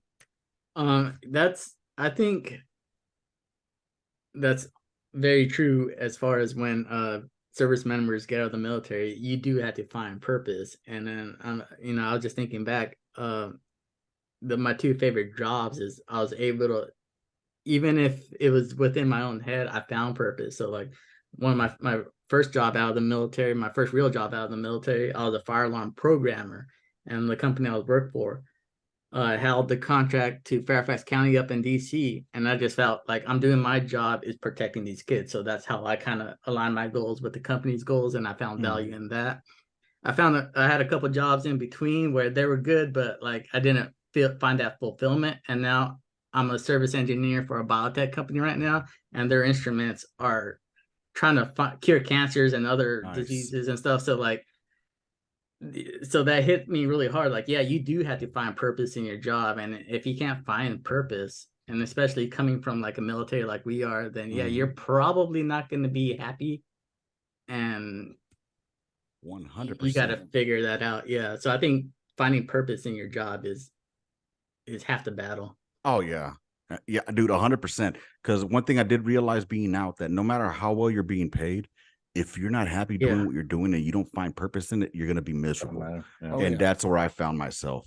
How about you, Andy? Yeah, it's so weird, like the different experiences. Like shortly after I got out, like I was on the Navy network for like years, and that was like a nice transition of still like being attached to the community, but not like directly in it. But yeah, like you didn't have that same, like my coworkers, you didn't quite have the same camaraderie to some degree. With some people, you had like a connection, but not as many as it wasn't quite that whole team. But then like I went to the private sector, and now I'm working for this smaller but growing company and everything else. But like we definitely kind of have that one ship, one crew kind of vibe. So that works pretty well. But I'm also kind of like, I don't know, at that point where I'm looking at the opportunities or ways, I can give back a little bit. So like I'm waiting to hear back to do to be an instructor with Guitars for Vets So that's nice. something I'm waiting to get more involved with. But a recent program I'm going to try and do some work with. So Good that's kind of shit. where I'm at. I'll tell you what, too. I mean, I think that one of the things that I found myself, I just thought about this right now as we're talking here. I didn't realize this till right now. I found myself in the civilian sector trying to force friendships where they weren't going to happen. In other words, I don't know if that makes sense. I was trying to force something there that was not going to happen because there was nothing that we can relate to. In other words, like with the military, I agree thing, with that. I can feel your pain. Like, you find that guy, person at work, and you're like, man, and you want that relationship to kind of be like a relationship that you may have had with one of your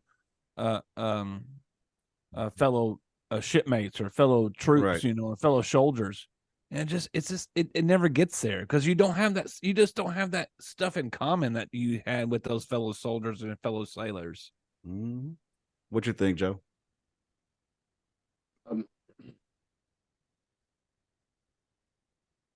I've done the whole thing of like trying to get purpose in some dumbass job or something. Now don't take this the wrong way. I'm not a sad or angry individual by any means, but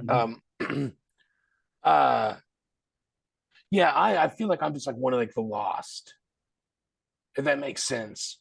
Like sometimes when I start feeling down about the fact that I, don't really get satisfaction on my job, I look at everybody else and I'm like, we're all fucking like doing the same goddamn thing all the time. I mean, we're all trying to just like get by. I'm not special. Quit crying about it, you wiener. So then I buckle down and I get to, get back to work. But I definitely don't get any sort of satisfaction from my job. I don't see the point in a lot of stuff, in a lot of things. And I move freight. Like I have a major role in like telecommunications. We're moving stuff to Hawaii right now. Nice. God damn. But I just don't care. Right. All I do is I click on things and I send an email or something, and some things happen, and that's it. I think it's the fact that you don't see the end of your efforts. That was my big beef about being in the Navy too. In electronics was that I never saw anything. You know what I'm saying? Like, I mean, now there's something to be said about, like I don't want to be a roofer, but to be able to start with like a clean roof with nothing on it except for like, I don't know, whatever tape they put on the roof. Roof tape?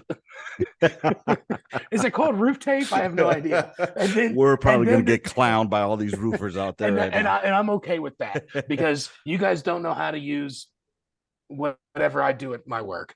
And you don't know how to use a mouse, goddammit. Yeah, you son of a bitch.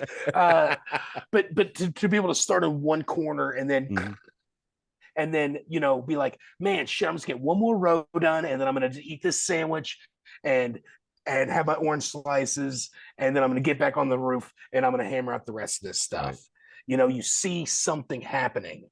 I didn't see a lot of stuff happening while I was in the Navy, but at the same time, I didn't give a shit because there was all the other cool stuff that going on that I could be a part of. Like I saw results in moving stores on board the ship. A big pile became a little pile. Everybody got in line and moved a box. Everybody did one thing. Ants. What is it? Many hands become strong hands or something. I think that's a saying. I could be wrong. Many hands become a lot of hands or something. Small hands become large hands. It's something with hands. Motherfucking Confucius up here. But and I'm a big fan of everybody like dressing the same. Yes. I like that. It's almost like I crave that at work sometimes. That I crave that like somebody would just come down there with like an authoritative fist and be like, from now on, we're all wearing slacks and button-up shirts and ties. That's it. Shut the fuck up. That's the outfit. So I don't care if your tie has Snoopy on it. I don't care if your shirt has, is made of denim. Everybody's going to dress somewhat the same. All this individuality has got to stop. So what you're saying is you like standardization and you like fucking structure. That's what it sounds like. I crave that. Right. I mean, and I think the vast majority of human beings crave that as well, which would probably be, like why there's so few like leaders out there, that supposed leaders. We'll leave it at that. No open-toed shoes. Also. Oh golly, man! Let me just come in there and start cracking some skulls. Open-toed shoes. I'm about to go crazy. But it's. I mean, I miss that structure a lot, and I miss like the stupid jobs that you saw something getting done. And as to your question about joining the army, probably not, unless I could get like some sort of like cushy like combat role, I guess, where I don't have to like do a whole lot of like outside stuff. Can I? You ain't gonna find them cushy in combat. Just that don't work. Nothing Chief. where I could just be like mapping out coordinates or something where I could use like my incredible intellect. And infantry, go infantry, baby. There's zero chance of that happening. But you probably have to be an officer. I did exactly. Yeah, and that's probably not going to happen. So I'd be, a regular guy, I guess. As far as joining the army goes, an average very like, if you will. They're a very like forward-facing portion of the military. When the army's in town, they're in town. And that goes for any place across the globe, by the way. When the Navy's in town, you don't see us. We're away from the action. You guys get to do things that I always thought would be like more beneficial for maybe like sandbagging, for like flooding, or going out and like hanging out with like some of the school kids or something. Like I don't know, like besides just like straight like slaughtering, there's also a lot of other downtime stuff that they try to make it seem like like these guys aren't just here occupying our country or whatever, they're also our friends. I just wanted to blow people up. I know, man. Yeah, I know. That was my I don't have that killer instinct. I'm too nice of a guy. Oh, and nothing wrong with that. I know a lot of nice guys that like to kill. That's why I do it from a distance. You know what I'm saying? And we kill bad people. Yeah. So, but no, I feel what you're saying. Though I feel what you're saying. Like we're not just fucking there to wreck shit up. We're there to occupy. We're there to try to make a difference, at least. You're not just a soldier. They always say this, but you're also an ambassador. Yeah. And hearts and minds, baby. Two in the heart and two in the mind. But yeah. but you know what I mean? Like, I mean, I'm sure that you get a better opportunity to, do like more of like I don't know, it's like actually like seeing like the work you're putting in, actually helping people. Yep.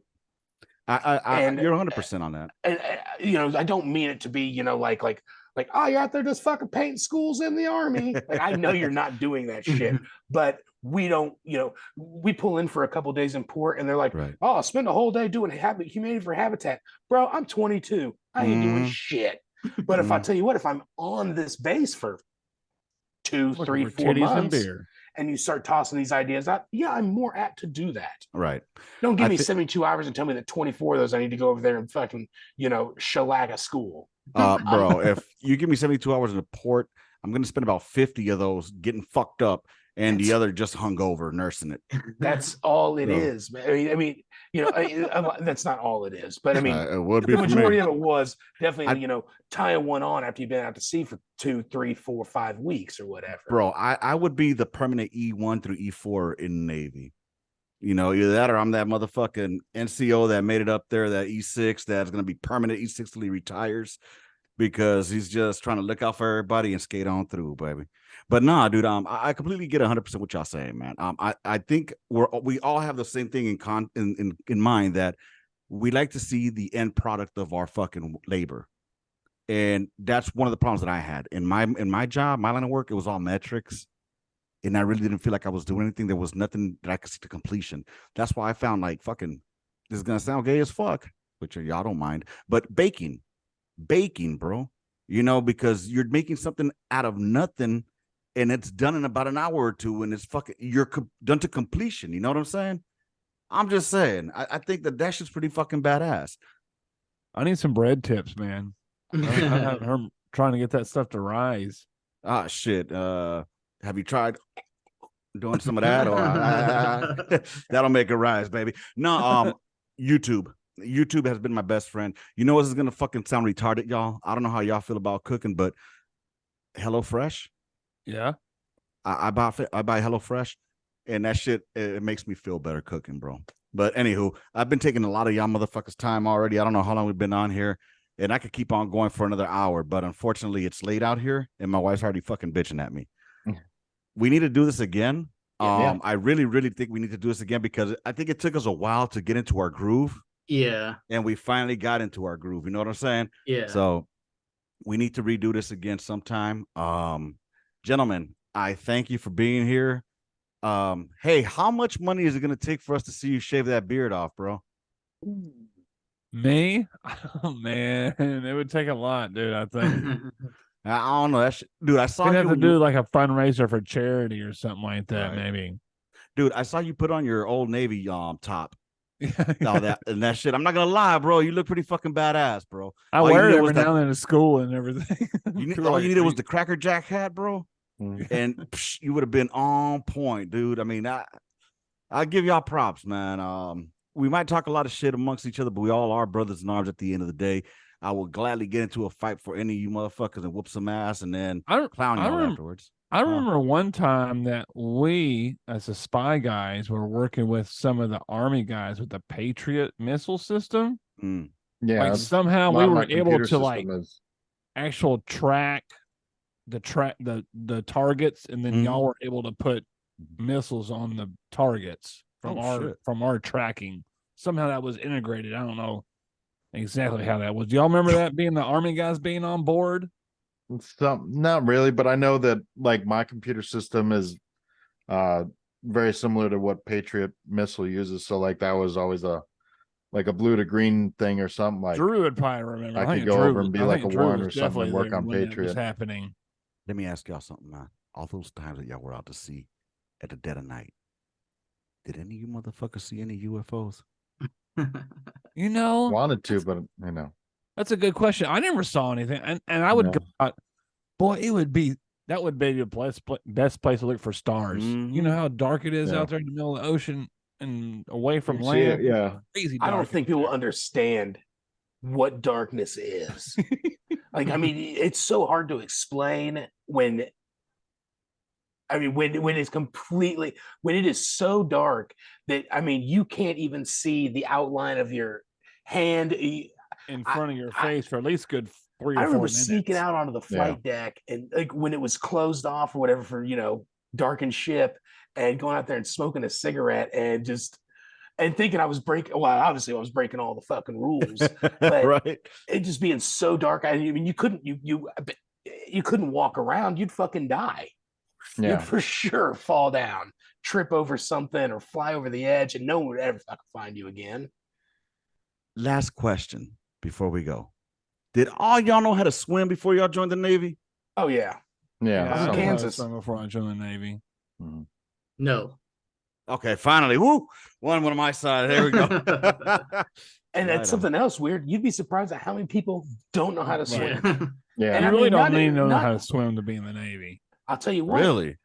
If you're hanging on to me and I'm trying to survive and I got some guy that doesn't know how to swim dangling on me for the first 2 hours, I'm fine with it. After that, sorry, dude. I'm just slowly kicking away from you. This was said first 2 hours. Bro, I'm going to be like Rose. Jack. Sorry, Jack. I'll do what I can to help you, but if you're not going to help yourself and learn to swim in the first 2 hours, I got to go. Bro, I can't float on my back. I can't float.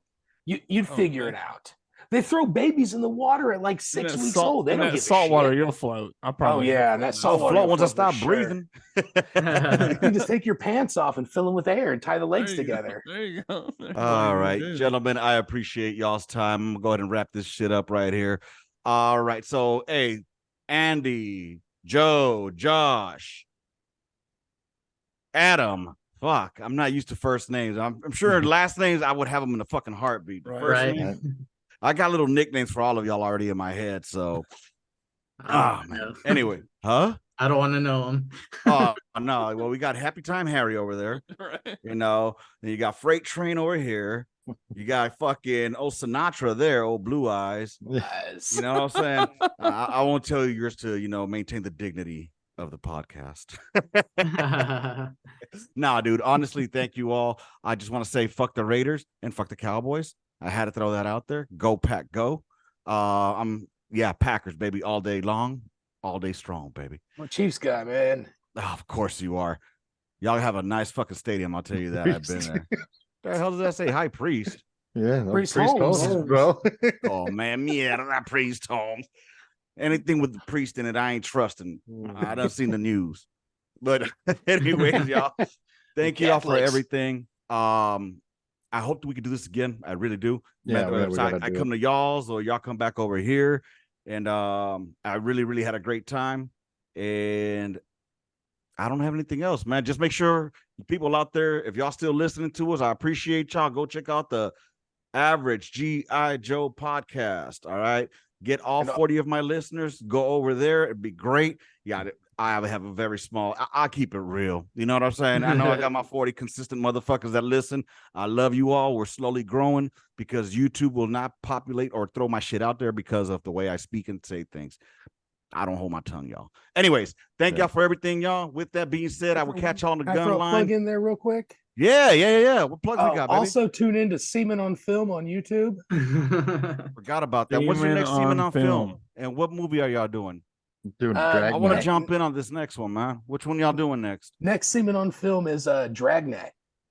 Oh my God! Wait, the one with Tom Hanks and Dan Aykroyd. did y'all just do Turner and Hooch recently too? no. No, I could have sworn y'all did something similar to that. no, we did Deadpool with Clint Eastwood, but I'm Yeah.